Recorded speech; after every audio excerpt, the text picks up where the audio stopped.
നവ കേരള മിഷനെ പറ്റി കേരള PSCയുടെ പരീക്ഷകളിൽ ചോദിക്കാറുണ്ട്. സമഗ്ര വികസന പദ്ധതിയാണ് നവകേരള മിഷനിലൂടെ ഉദ്ദേശിക്കുന്നത്. 2016 നവംബർ 10-നാണ് നവകേരള മിഷൻ ഉദ്ഘാടനം ചെയ്തത്.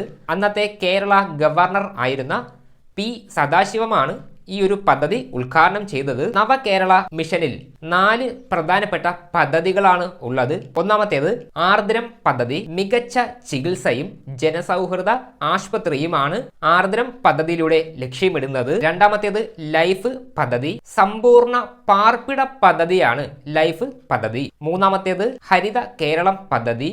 ജൈവ പച്ചക്കറി കൃഷി, മാലിന്യ സംസ്കരണം, ജലവിഭവ സംരക്ഷണം എന്നിങ്ങനെയുള്ള കാര്യങ്ങളാണ് ഹരിത കേരളം പദ്ധതിയിൽ വരുന്നത്. നാലാമത്തേത് പൊതുവിദ്യാഭ്യാസ സംരക്ഷണ യജ്ഞം. ഇതിലൂടെ ഉദ്ദേശിക്കുന്നത് കുട്ടികളുടെ കഴിവുകളെ അടിസ്ഥാനമാക്കി പഠന രീതി പരിഷ്കരിക്കുക എന്നതാണ് ഇതിലൂടെ ഉദ്ദേശിക്കുന്നത്.